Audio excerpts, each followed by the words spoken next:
Yo halo semuanya, balik lagi sama aku, Holonime. Pada kesempatan kali ini, Holonime akan merangkum anime yang berjudul Higehiro. Oke, langsung saja kita ke pembahasannya. Dimulai dengan seorang pemuda berusia 26 tahun yang bernama Yoshida. Ia bekerja di sebuah perkantoran dan menyukai seniornya yang bernama Goto. Telah lama saling mengenal dan makan bareng, Yoshida mengajaknya main ke rumah. Namun Goto menolak dan mengatakan bahwa sebenarnya ia selama ini mempunyai pacar. Hati Yoshida pun seakan tersobek. Lalu ia melampiaskan patah hatinya dengan minum-minum bersama dengan temannya yang juga teman sekantornya yang bernama Hashimoto hingga larut malam. Karena besok libur bekerja, Yoshida pun tidak khawatir jika malam ini mabuk berat. Ia pun pulang dengan setengah kesadarannya. Di perjalanan ia bertemu gadis SMA yang sedang duduk di bawah tiang listrik. Merasa tak wajar, Yoshida menyuruhnya pulang. Namun gadis itu meminta untuk menginap di rumahnya Yoshida dengan alasan kereta terakhir telah lewat. Jika diperbolehkan menginap, ia bersedia memberikan tubuhnya pada Yoshida. Yoshida menolak dengan alasan ia tidak menyukai anak kecil. Namun karena merasa kasihan, Yoshida pun membiarkannya menginap. Setelah di rumahnya, gadis itu masih menawarkan tubuhnya sebagai tanda terima kasih. Namun Yoshida tetap dengan pendiriannya karena ia menyukai wanita yang lebih tua darinya dan mempunyai opai yang lebih berisi. Sebagai rasa terima kasih, Yoshida hanya ingin dibuatkan sup miso. Esok paginya, ia terbangun dan telah disajikan sup miso oleh gadis yang ditemuinya tadi malam. Gadis itu bernama Ogiwara Sayu yang berasal dari Hokkaido. Sayu pun bercerita, ia telah melarikan diri selama 6 bulan dari rumahnya dan keluarganya mungkin senang akan kepergiannya. Lalu agar ia bisa bertahan hingga saat ini, ia memberikan kenikmatan dari tubuhnya kepada laki-laki agar diberi tumpangan menginap dan makan. Di sisi lain, ia juga merasa senang karena merasa berguna bagi orang lain. Karena saat di rumahnya, ia seperti tak dihargai dan jauh dari kebahagiaan. Mendengar hal itu, Yoshida menjadi kesal dan Yoshida merasa bahwa dirinya bukanlah seperti pria yang pernah ditemui Sayu dulu. Merasa kasihan, Yoshida pun mengizinkan Sayu tinggal dengan syarat ia harus mengerjakan pekerjaan rumah. Walaupun Yoshida sadari membawa anak SMA ke rumah yang tak tahu asal-usulnya adalah tindakan kejahatan yang berujung akan ditangkap polisi. Sayu sangat mahir mengerjakan pekerjaan rumah, namun disadari atau tidak semenjak kehadirannya Sayu, kehidupan Yoshida menjadi lebih terurus, sehingga teman sekantornya pun mulai menyadari akan perubahan Yoshida dan muncul rumor Yoshida mempunyai pacar. Karena dari pakaiannya yang selalu disetrika, wajahnya yang lebih berwarna, jenggot yang selalu dicukur dan pulang selalu tepat waktu. Yoshida memperlakukan Sayu dengan sangat baik layaknya seorang kakak. Ia membalikan kebutuhan Sayu dan yang lainnya, sehingga Sayu merasa bahagia dan merasa sedikit heran mengapa Yoshida sebaik ini padanya. Padahal dalam hati Yoshida berkata ini adalah perlakuan yang wajar. Hanya saja standar kebahagiaannya Sayu yang bermasalah akibat keluarga dan laki-laki yang memperlakukannya. Mishima yang merupakan teman sekantornya Yoshida secara diam-diam mulai menyukainya dan selalu mendekati Yoshida. Dan ia memperjelas akan statusnya Yoshida, apakah sedang mempunyai pacar. Yoshida dengan tegas mengatakan tidak, malahan ia sedang ditolak oleh Goto. Setelah berhari-hari kemudian, rumor tentang Yoshida simpang siur sehingga terdengar ke telinganya Goto. Lalu Goto pun mengajak Yoshida untuk bertemu. Walaupun telah dipatahkan hatinya, Yoshida tetap ingin bersama Goto karena inilah sifat natural laki-laki. Setibanya di tempat makan, Goto menanyakan akan kebenaran rumor itu dan Goto mengira Yoshida sedang pacaran dengan Mishima. Namun dengan jelas Yoshida katakan itu tidaklah benar dan ia jujur masih menyukai Goto yang tampak spesial bagi dirinya. Makan malam pun berakhir, timbul pertanyaan di benak Yoshida. Untuk apa Goto peduli akan hubungannya? Ia pun tiba di rumah dan disambut hangat oleh Sayu. Yoshida lalu membawakan Sayu handphone yang telah ia beli tadi siang beserta case dengan warna kesukaannya Sayu. Dengan ini Yoshida bisa memberikan kabar ketika ia pulang terlambat. Saat di kantor, Mishima merasa berterima kasih kepada Yoshida karena telah banyak membantunya saat Mishima salah mengerjakan pekerjaannya. Sebagai perayaan, Mishima pun mengajak Yoshida nonton di stasiun dekat rumahnya. Sayu yang sedang menunggu kedatangan Yoshida pun mendapatkan SMS dari Yoshida bahwa ia sedang menonton bersama temannya. Sayu merasa kesepian lalu berniat menyusul Yoshida. Di perjalanan ia tanpa sengaja melihat Mishima yang sedang menggoda Yoshida. Ia pun pergi ke taman sembari menangisi apa yang telah ia lihat, yang artinya ia seperti merasakan kecemburuan pada Yoshida. Yoshida pun sampai ke rumah namun ia sadar Sayu tidak ada di sana. Ia pun mencarinya hingga menemukan Sayu di sebuah taman yang dimana Mishima tanpa sengaja berada di sana lebih dulu menghampiri Sayu yang sedang bersedih. Mereka berdua sempat berkenalan. Lalu akhirnya Mishima pun telah mengetahui siapa Sayu, yaitu gadis yang menginap di rumahnya Yoshida selama ini. Setibanya di rumah, Sayu sempat berpikir jika Yoshida mempunyai pacar mungkin dirinya akan diusir dan tidak dibutuhkan lagi. Padahal ia ingin tinggal lebih lama lagi karena tidak ingin pulang ke rumahnya. Sayu pun ingin berguna bagi Yoshida dan berniat melayaninya. Lelaki manapun pasti akan tergeser keimanannya dan bereaksi layaknya Leo jika diposisikan pada momen tersebut. Namun Yoshida adalah pria yang alim sehingga ia menolak bahkan untuk memeluknya sekalipun. Karena ia hanya bersedia melakukan itu kepada orang yang ia sukai. Dan Yoshida menepis pernyataannya Sayu yang mengatakan dirinya tidak berguna bagi Yoshida. Justru berkat kehadirannya Sayu lah hidup Yoshida menjadi penuh dengan kebahagiaan dan ia menemukan alasan untuk pulang. Setelah cukup lama menginap, Sayu mulai bekerja paruh waktu agar tidak memberati Yoshida. Dari pekerjaannya itu, Sayu menjadi dekat dengan seniornya yang bernama Asami. Bahkan Asami mengetahui bahwa Sayu sedang tinggal di rumah orang lain. Meski begitu, Asami tidak ingin mencampuri urusan mereka. Dan sesekali ia berkunjung ke rumah yang Sayu tinggali saat ini. Sehingga Sayu, Asami, dan Yoshida pun menjadi cukup dekat. Sepulang kerja, Goto mengajak Yoshida lagi untuk makan malam. Di sana Goto mengatakan yang sebenarnya akan perasaannya, bahwa selama ini ia sudah menyukai Yoshida sejak Yoshida pertama kali masuk perusahaan. Namun pada malam hari itu ia tidak bisa menerimanya karena waktunya yang tidak pas. Maka dari itulah ia berbohong telah mempunyai pacar yang ia jalani selama 5 tahun. Yoshida lalu memperjelas perkataannya Goto. Jika engkau memang menyukaiku, maka maukah engkau tidur bersamaku? Goto lalu memperlihatkan gustur tubuh bahwa ia ingin dan menjawab bahwa dirinya masih ting-ting. Sontak Yoshida terkaget karena ia hanya bercanda. Lalu Yoshida pun mengatakan bahwa ia sudah tidak ingin lagi berharap dan jika memang Goto mencintainya, ia ingin Goto lah yang menembak dirinya suatu hari nanti. Ini sebagai balasan rasa sakit yang pernah diberikan Goto kepada dirinya. Lalu Goto pun berjanji akan menembak Yoshida suatu hari nanti. Yoshida terbawa suasana, ia bercerita tentang Sayu. Singkat cerita, Goto ingin bertemu dengan Sayu. Lalu Goto dan Sayu pun bertemu di rumahnya Yoshida. Dari pertemuan itu mereka berbicara empat mata. Lalu Goto pun mengetahui sisi kelam Sayu dengan menginap di berbagai rumah pria lain. Namun di sisi lain Goto merangkulnya dan menyemangati Sayu agar bisa melewati ini semua.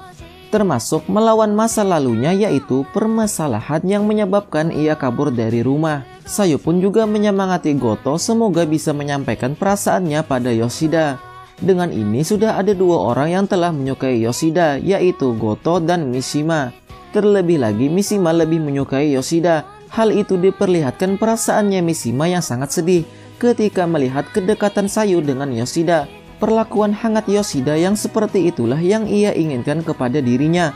Padahal ia juga mencintai Yoshida, namun ia tidak merasakan hal yang sama seperti perlakuannya terhadap Sayu.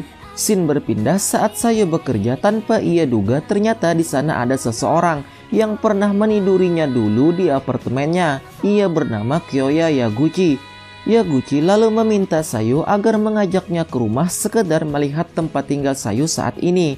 Walaupun Sayu sempat menjelaskan namun Yaguchi memaksa. Yaguchi berjanji ia takkan mengatakan masa lalunya bersama Sayu jika Sayu mengajaknya ke rumah. Dengan terpaksa Sayu pun menurutinya. Sebagai info tambahan, Yoshida berangkat kerja saat pagi hari dan pulang saat malam. Jadi saat itu Yoshida sedang tidak ada di rumah. Namun sebelumnya Sayu sudah izin pada Yoshida bahwa membawa seorang teman kerja. Setelah sampai di rumahnya Yoshida, Yaguchi langsung menyerang Sayu dan ingin mengicip-icip sekali lagi. Namun di sini Sayu memberikan perlawanan. Yaguchi sempat heran, biasanya Sayu sangat menikmati hal ini. Tentu saja ini berkat karakter Sayu yang semakin bagus berkat kehadirannya Yoshida. Jika Sayu berteriak, semua orang akan tahu kebenarannya dan ujung-ujungnya Yoshida dalam masalah lagi. Dengan terpaksa ia pun bersedia melayani Yaguchi sekali lagi asal Yoshida tidak terlibat dalam masalah. Karena ia tidak ingin selalu menjadi beban bagi orang terdekatnya. Namun belum sempat terjadi, untungnya Yoshida datang di saat-saat yang tepat dan mengusir Yaguchi. Di sini Yoshida tidak bisa berbicara banyak karena ia tidak berhak sebagai orang yang bukan keluarganya Sayu. Berbeda dengan negara kita Konoha, tentu saja jika berada di situasi yang sama sudah dipastikan orang itu akan mendapatkan bogo mentah sebagai salam perpisahan. Yoshida lalu menenangkan Sayu. Setelah esok harinya, Sayu kembali bekerja seperti biasanya. Asami pun mendengar cerita Sayu tadi malam. Asami pun langsung memukul Yaguchi.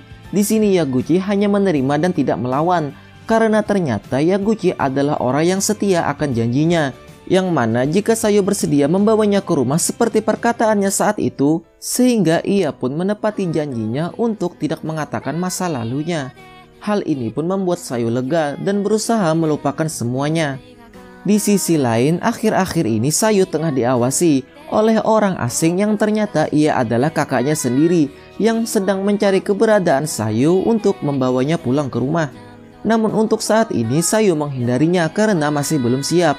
Keesokan malamnya, Yoshida dan Sayu pergi ke festival kembang api, lalu membuat momen bahagia pada malam hari itu. Dikarenakan Sayu belum pernah sama sekali pergi ke festival kembang api. Acara itu selesai, mereka pun pulang ke rumah. Saat pagi harinya, kakaknya Sayu menemukan tempat yang Sayu tinggali saat ini. Ia pun memperkenalkan dirinya yang bernama Ogiwara Isa. Dan tujuan ia datang kemari untuk membawa Sayu pulang ke rumah karena ibu sedang mencarinya. Namun Sayu yakin ibu mencarinya bukan karena peduli, melainkan karena sesuatu. Lebih tepatnya dikarenakan suatu insiden di sekolahnya, lalu Sayu tidak datang ke sekolahnya lagi. Sehingga gurunya beserta wartawan datang ke rumah Sayu untuk menanyakan. Namun ibunya mengatakan Sayu sedang di kamar dan tidak ingin keluar. Lama-kelamaan itu menjadi spekulasi seakan-akan ibunya mengurung Sayu di kamar. Agar terhindar dari hal yang merepotkan, ibunya pun menyuruh Isa untuk mencari Sayu. Sayu pun mengatakan ia memang ingin pulang, namun atas kemauannya sendiri, bukan karena disuruh pulang. Karena ia sedang belajar membangun karakternya menjadi pribadi yang lebih kuat berkat motivasinya Yoshida. Kakaknya pun memahami maksud Sayu dan ia pun akan mengulur waktu 1 minggu lagi dan berbohong kepada ibunya bahwa masih belum menemukan Sayu. Sayu masih mempunyai waktu 1 minggu untuk berpikir. Kemudian Sayu mengundang Asami ke rumah Yoshida. Di sini Sayu menceritakan semua masa lalunya. Di sekolah ia adalah cewek populer yang disukai kalangan para pria. Meski begitu ia tidak pandai berteman dengan siapapun karena ia tidak ingin berusaha baik dalam belajar maupun berteman.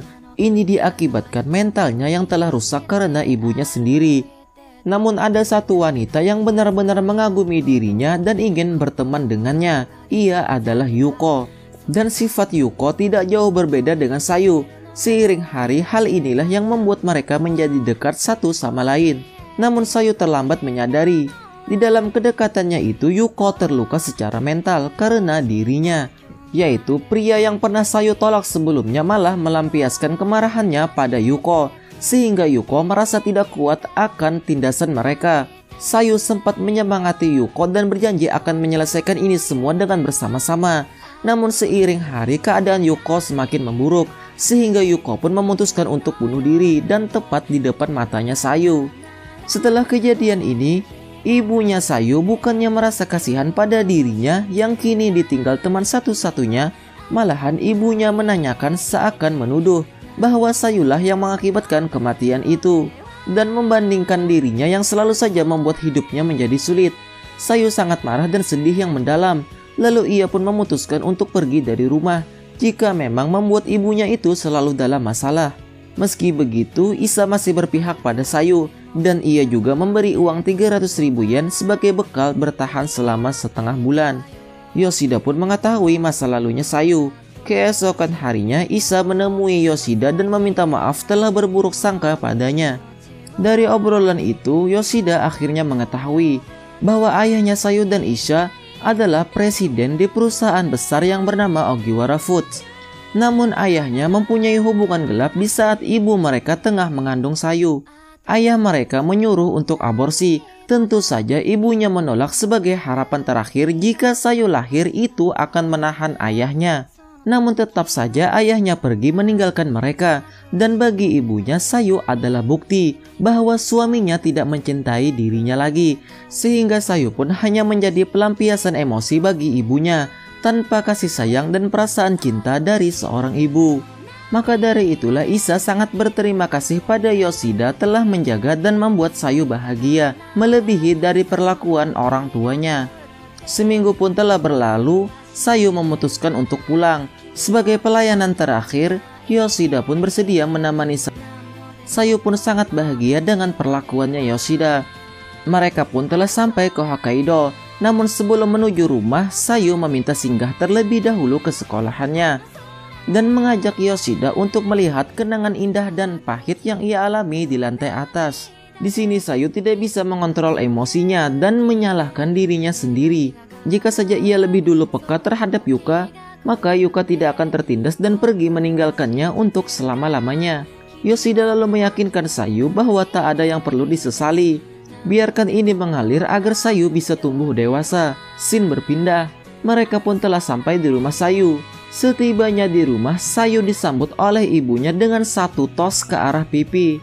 Ibunya geram Sayu kabur dari rumah hanya untuk membuat masalah bagi keluarga. Sayu menerangkan alasan ia kabur itu dikarenakan perkataan ibunya. Namun ibunya justru tidak merasa salah sedikit pun. Sayu mengingatkan bahwa ibunya menuduh ia telah membunuh teman satu-satunya yang ia miliki. Lalu ibunya juga mempermasalahkan kehadirannya Yoshida seolah-olah menjadi pahlawan, padahal mengambil kesempatan agar bisa satu rumah dengan cewek SMA. Hal inilah yang Sayu benci dari ibunya. Selalu saja meremehkan orang yang Sayu pedulikan dan menghina tanpa mendengarkan penjelasan. Padahal Yoshida lah yang bisa membuatnya bangkit dan ada di titik ini.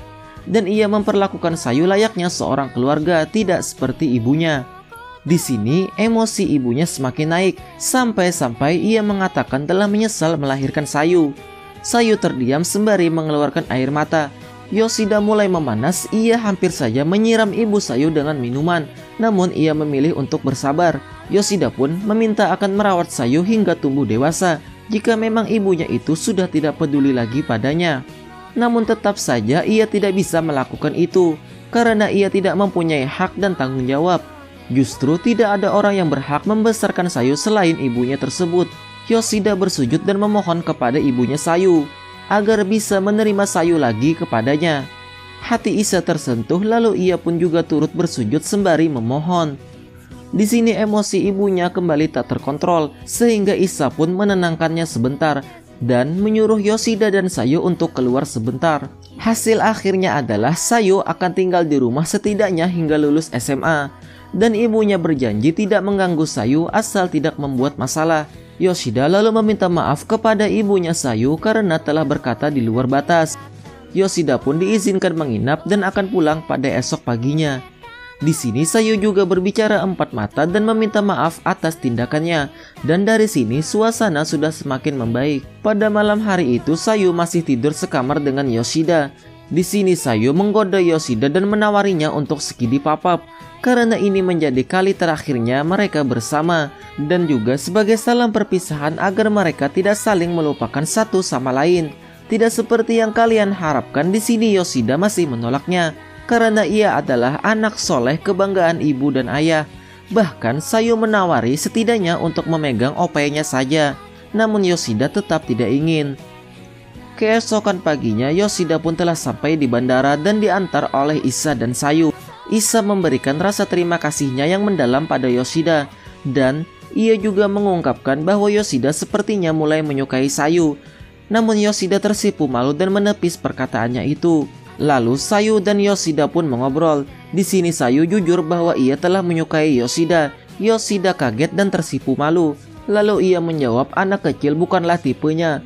Lalu Sayu mengatakan tunggulah hingga ia tumbuh dewasa nanti, lalu menemuinya lagi. Yoshida pun mengiyakan perkataannya Sayu. Setelah sampai di rumah, disadari atau tidak, Yoshida benar-benar merasa kehilangan tanpa Sayu dan terasa sepi. Nah, itulah seluruh alur cerita Higehiro versi Holonime. Tinggalkan jejak kalian dengan subscribe dan komen sebagai bukti bahwa kalian pernah hidup dan di sini. Terima kasih telah menonton, sampai jumpa.